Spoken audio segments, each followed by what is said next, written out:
विकिपीडियाशी किंवा त्या संपूर्ण घटनेवर बोलण्याची ही वेळ नाही. विकिपीडिया हे जगातलं एक फास्ट यंत्रणा आहे. दुसरं असं आहे की काल स्वतः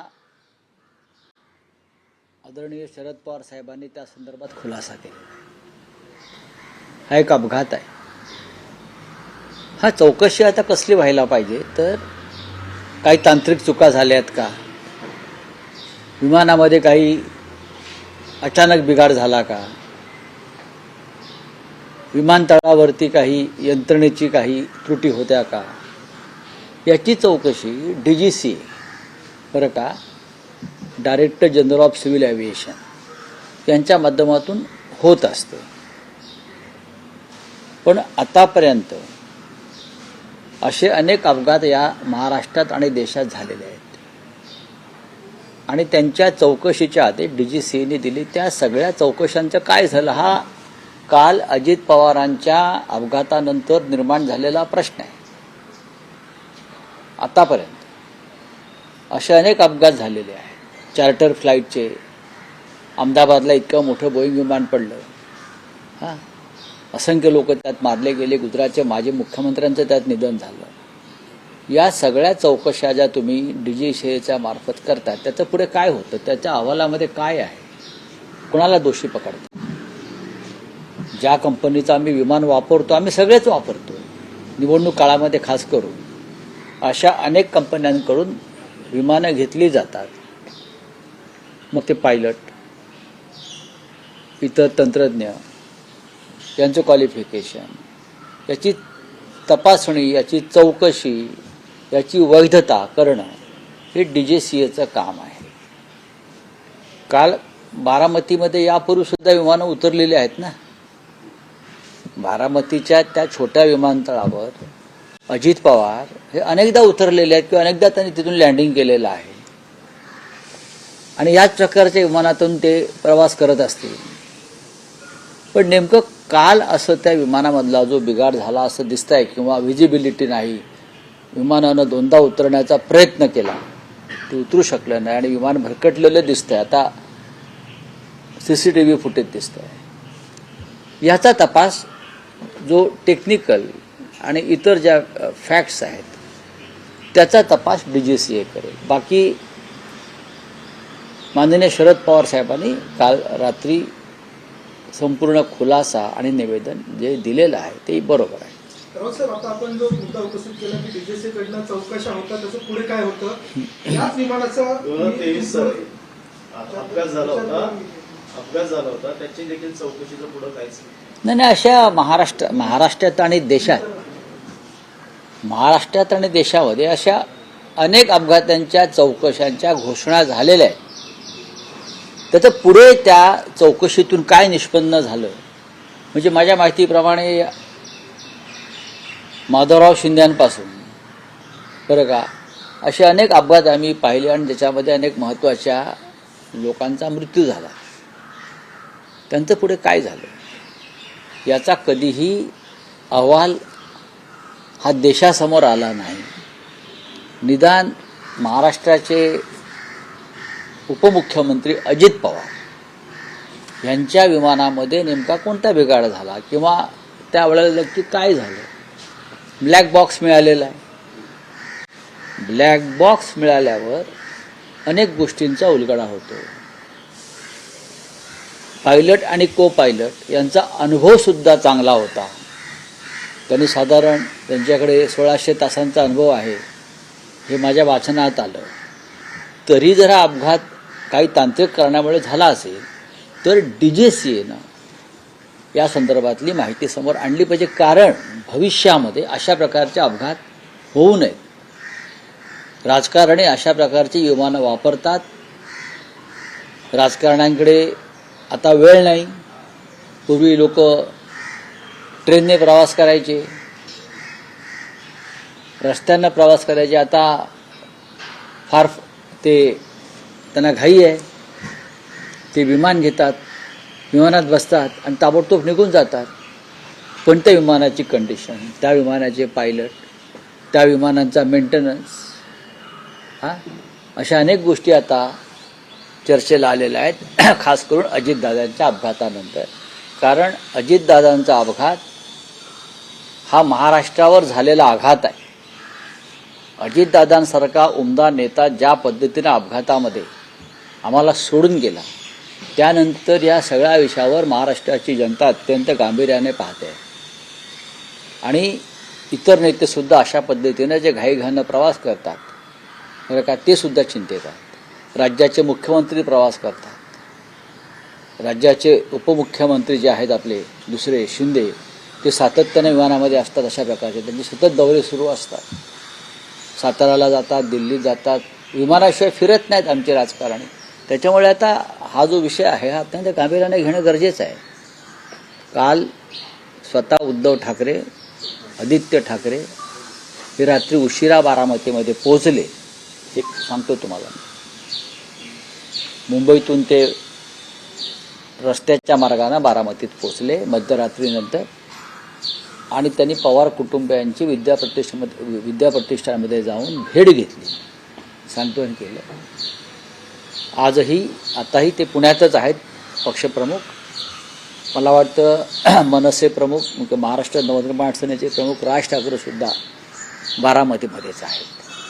कारण महाराष्ट्रावरती ज्या प्रकारची शोककळा पसरलेली आहे, महाराष्ट्र धक्क्यात आहे. अजितदादांचं जाणं असं अचानक, हा धक्का महाराष्ट्र अद्याप पचवू शकला नाही. आणि पुढले अनेक दिवस महाराष्ट्राला या धक्क्यातून सावरता येणार नाही, हे लक्षात घ्या. तर आदिदादा देखील तुमच्या मंत्रिमंडळाच्या सरकारमध्ये उपमुख्यमंत्री पद होते. गेल्या काळात अनेक ठिकाणी त्यांनी सत्तेमध्ये उपमुख्यमंत्री पद होते. मात्र असा नेता अजूनही देखील पकड मजबूत होते. बघा अजितदादांना त्यांच्या कुटुंबाचा, खास करून शरद पवार साहेबांचा एक फार मोठा वारसा राजकीय लाभला. त्याचा नक्कीच त्यांना फायदा झाला. अजितदादांचं नेतृत्व हे पहिल्यापासून संघर्षातून निर्माण झालेलं नाही, लाठ्या खाल्ल्या, अमुक खाल्ल्या. पण त्यांना जी संधी मिळाली कुटुंबाकडून, व शरद पवारांच्या वारशातून, ती संधी त्यांनी योग्य प्रकारे वापरली. आपलं नेतृत्व निर्माण केलं. सतत लोकांमध्ये ते पोचण्याचा प्रयत्न करत होते, लोकांचे प्रश्न सोडवत होते. त्यांना दिलेलं प्रत्येक निवेदनावरती कारवाई होत होती, हा माझा अनुभव आहे. मग तो सामान्य माणूस असेल किंवा लोकप्रतिनिधी असेल, हा माझा अनुभव आहे. अशा नेत्याचं अकाली जाणं, हे आपण काय चित्र पाहिलं असेल की ज्या पद्धतीनं आक्रोश, अश्रू त्या तिथे लोक ढाळत होते. हे भाग्य फार कमी नेत्यांना मिळतं. हे पैशाने विकत मिळत नाही. हे तुम्ही या लोकांसाठी काहीतरी केलेलं आहे, राज्यासाठी काहीतरी केलेलं आहे, समाजासाठी काहीतरी केलं आहे. त्यातून हे हुंदके आणि अश्रू काल महाराष्ट्रानं पाहिले. विलासराव देशमुख यांच्यानंतर रुबाबदार आणि असा उमदा आणि लोकप्रिय नेता महाराष्ट्रानं गमावला आहे. येणाऱ्या काळात पाहिलं तर दोन राष्ट्रीय वेगवेगळे झाले, शिवसेना वेगवेगळे झाले. येणाऱ्या काळात दोन्ही राष्ट्रवादी हा या विषयावरती आता ही चर्चेची वेळ नाही. पण नक्कीच दादांच्या जाण्यानं महाराष्ट्राचं राजकारण भविष्यामध्ये बदलू शकतं. दादा या महाराष्ट्राच्या राजकारणाचा एक प्रमुख स्तंभ होता, प्रमुख खांब होता. आणि त्या स्तंभावरती अनेकांचं राजकीय आयुष्य उभं होतं, तोडलेलं होतं. दादा ही वन मॅन आर्मी होती. आता त्या आर्मीसमोर एक प्रश्नचिन्ह नक्कीच निर्माण झालेलं असणार की पुढे काय. कारण काल त्यांच्या सहकाऱ्यांच्या डोळ्यात जे अश्रू होते, त्यांचा समोर तोच प्रश्न होता. पण या सगळ्या विषयावरती आता ही बोलण्याची वेळ नाही, त्याला खूप वेळ जावा लागेल. जयंत पाटील यांनी काल एक शंका उपस्थित केली की जे विमान होतं ते रनवेच्या एकदम बाजूला पडलेलं पाहायला, त्यामुळे त्यांनी थोडी शंका उपस्थित केलेली पाहिजे. नाही, या सगळ्यांवरती काल प्रत्येकाच्या मनात शंका आहे. काल आल्या सुरुवातीला ना, असं नाही. अजितदादांनी काय प्रथमच विमान प्रवास केला नाही. अजितदादा प्रथमच चार्टर्ड विमानात बसलेले नाहीत. त्यांना या विमानाची सवय होती आणि परिचय होता.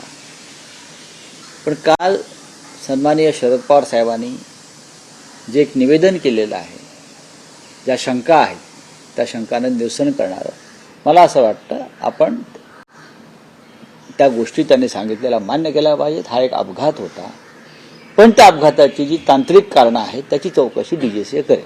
एकनाथ देखील चौकशी झाली पाहिजे का? नक्कीच का होऊ नये? ते स्वतः म्हणतात. हो, पण चौकशी व्हायला पाहिजे. म्हणजे आम्ही काय म्हणतो आहोत, ज्या तांत्रिक कारणामुळे विमानाला अपघात झाला, काय त्रुटी होत्या, भविष्यामध्ये अनेक महत्त्वाची लोक अशा विमानातून प्रवास करतात, त्यांच्यासाठी हा धडा आहे बरं का, इशारा आहे, धोक्याची घंटा आहे. आम्ही सगळेच प्रवास करतो अशा प्रकारचे विमानातून. तर तपास जो आहे डीजीसीए करतोय तो योग्य आहे. सर, 2 साल पहले एक्सीडेंट हुआ था, उसका रिपोर्ट नहीं आया. एयर इंडिया जो मैंने ये कहा कि अब तक इतने एक्सीडेंट हो गया है चार्टर्ड फ्लाइट के या कमर्शियल फ्लाइट के. अहमदाबाद में इतना बड़ा हादसा हो गया, क्या हो गया? इन्वेस्टिगेशन कुछ सामने आया है? इतना बड़ा हादसा, गुजरात के पूर्व मुख्यमंत्री विजय रूपानी का उसमें निधन हो गया. हाँ, इन्वेस्टिगेशन के लिए एक टीम बनाई गई, डीजीसीए ने एक टीम बनाई. क्या हो गया आगे? चार्टर्ड फ्लाइट के इतने हादसे हो गए, इतने लोग मारे गए. हाँ, डीजीसीए हर बार इन्वेस्टिगेशन की घोषणा करती है. क्या हो गया? हमारे सामने कुछ तथ्य और सत्य तो आना चाहिए जनता के सामने. अजित पवार जैसा एक कद्दावर नेता, महाराष्ट्र के डिप्टी सीएम, लोकप्रिय नेता, कल इस प्रकार से विमान हादसे में उनका देहांत हो गया, उनका निधन हो गया. महाराष्ट्र नहीं पूरा देश सदमे में है. कैसा हो गया ये? उसमें क्या टेक्निकल गड़बड़ी थी ये सामने आना चाहिए. अगर फ्लाइट में टेक्निकल गड़बड़ी है, रडार सिस्टम में गड़बड़ है, और क्या है, एयरपोर्ट पर है, उस बारे में देश के सामने, जनता के सामने सिर्फ श्रद्धांजलि हम देंगे, प्रधानमंत्री श्रद्धांजलि देंगे, गृहमंत्री श्रद्धांजलि देंगे, राष्ट्रपति श्रद्धांजलि देंगे, मुख्यमंत्री श्रद्धांजलि देंगे, उससे क्या होगा? एक्सीडेंट अगर हो गया है और तांत्रिक कारणों से हो गया है तो वो कारणों का पता लगाना पड़ेगा हम सबको. जो 2 साल हो गया है, पर किसी रिपोर्ट नहीं आया है. रिपोर्ट कभी आते नहीं. रिपोर्ट नहीं आया. इस बार इस प्रकार से हादसे 10 साल में कितने हो गए मुझे मालूम है. डीजीसीए ने बार बार इन्वेस्टिगेशन की घोषणा, स्पेशल टीम, सब कुछ बनाया, लेकिन कभी भी किसी हादसे के बारे में जो रिपोर्ट आना चाहिए, जो तथ्य सामने आना चाहिए, वो डीजीसीए ने कभी सामने लाया नहीं है. Thank you.